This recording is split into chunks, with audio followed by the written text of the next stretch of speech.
Thank you, Governor Tuan, Tom, and all of you for allowing me to come here and talk today. And I want to pay a special tribute to Ambassador Fujisaki, who was one of the finest ambassadors and diplomats in Washington in his time. He had terrific outreach to the Washington community, was involved in many issues. It's no surprise to me that he's involved in this, and I'm thrilled to see his voice and to hear him again talking about such an important issue. He also threw the best dinner parties ever to happen in Washington, bringing in some of the wonderful chefs from Japan, and it was a thrill to have him in Washington, and we miss him. So thank you, Ambassador Fujisaki. Now, I applaud the efforts of the Boston Global Forum to develop these standards in the Code of Conduct for Cyber Peace and Security.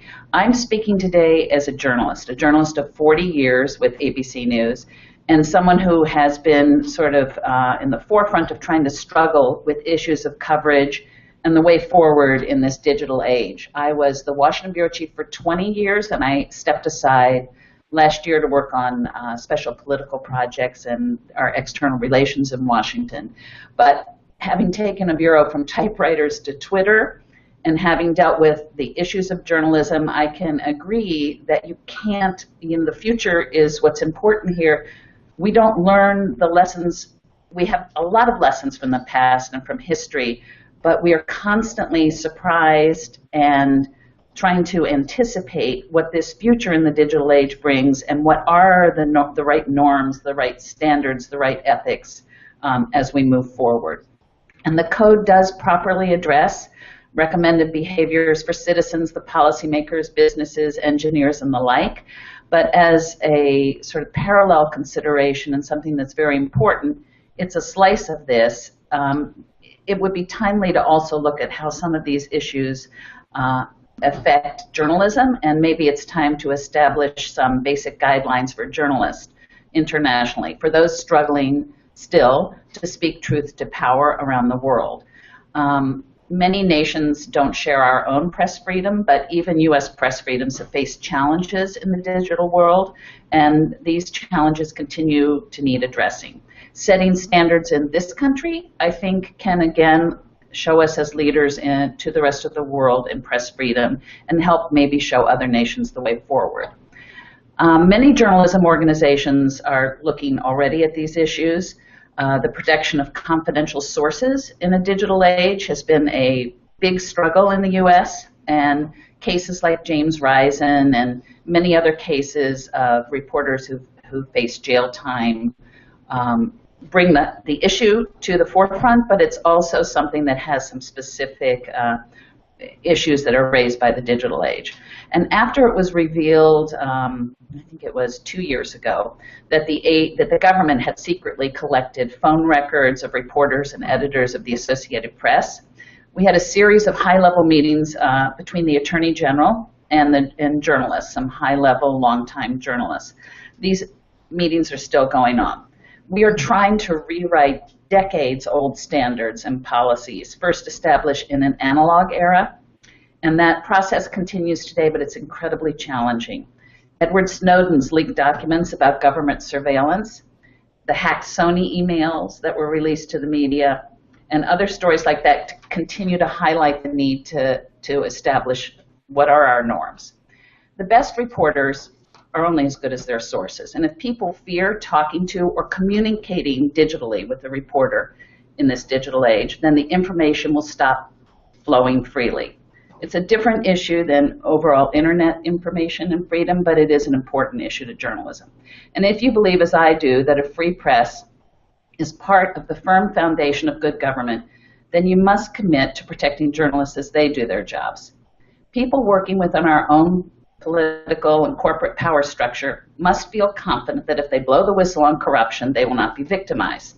The biggest stories in our memories, stories like Watergate, Vietnam, Pentagon Papers, NSA spying, and the like, stories that arguably changed the course of history in our country, all started with sources from within the power structure who felt their voices would not be heard without the help of journalists. And here are some threats to that process in a free press in the digital age. There's increased surveillance and monitoring of communications by governments and corporations.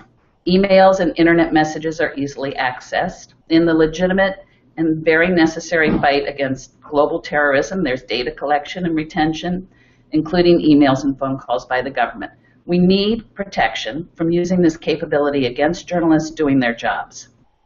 Our devices that we all carry around, and that, I have to panic if I even leave it at home for one day or 1 hour. They are so easy to use now and so helpful to us in our jobs, even allow us to broadcast from our phones. But we can be tracked by hackers, corporations, governments.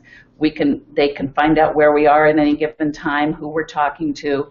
And that's something that many journalists have become very complacent in using those devices.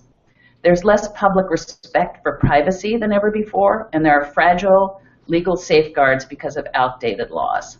UNESCO and many other journalist organizations are looking at making recommendations on these issues, and maybe it's something to also consider. Already there are studies that show reporters are more reluctant now than they used to be to undertake very big level news investigations that may lead to battles over source protection. Also in the digital age, many news organizations are facing severe budget crises, and these battles are very expensive. Journalists really need to take it upon ourselves to be better trained in digital security, handling confidential information in digitally secure ways. The efficiency, again, of using our devices makes us too complacent about these security issues, and best practices need to be established. Also, the public needs to take this issue more seriously, and our own sources. Everyone needs to be more aware of cybersecurity. The government should adopt, update, and strengthen source protection and shield laws, and these laws need to be more realistic in a digital age. Active journalism should be shielded from targeted surveillance, data retention, and other efforts aimed at revealing confidential sources. And we all think that exceptions to this rule, and there have to be exceptions, I understand, should be very narrow so that the norm is source protection. Journalists need to work together to develop digital age standards on privacy and what can and should be made public when we are handed hacked and then leaked materials. And in the case of the Sony emails, it was a very interesting ethics and standards situation for us, because out come these emails with and information published anonymously on sites. Shocking information, startling information, definitely news by anyone's judgment of what is news. But Sony demanded that media outlets stop reporting on those leaked emails and stolen documents. They were hacked. They called the material stolen information, and they threatened legal action. And by the time we were able to sort of process, yes, actually, very damaging and very embarrassing material have been made public. These celebrity email addresses, racist remarks by executives, gossip, and some business news, all obtained by cyber attack. That caused us at ABC to thoroughly review. We did not, eventually, we characterized some of the material that was out there, but we did not publish them. We do not set the standard, anybody else's standards but our own, and obviously that material got out there. Aaron Sorkin, in an op-ed on this situation, said that reporters writing about that kind of leaked document, and those leaked documents specifically, were, quote, morally treasonous and spectacularly dishonest. They were trafficking in stolen goods. These are just some of the issues that are raised by the digital age and by cybersecurity. And they need public scrutiny and common interest best practice established. I think that there's some must-dos for journalists. We must educate ourselves about the critical issues involved in cybersecurity. There are very few journalists, it's not who are real experts and who have big audiences. We need to do our part to bring these issues more to the public. That is a must-do for journalists. We must actually prepare ourselves to be able to effectively communicate to the public. When incidents occur, we need digital literacy and situational awareness that I would say most mainstream journalists still are lacking. We need to technically prepare better. We prepare internally our own email communications, but I don't think we're technically prepared for a lot of different scenarios and how we communicate to the public when the country is under attack, depending whether it's financial institutions, military issues or whatever. We need to run those tabletop exercises for ourselves. And we must work toward establishing the standards that protect the privacy and civil liberties of others, as well as those of journalists. So thank you. I appreciate the time.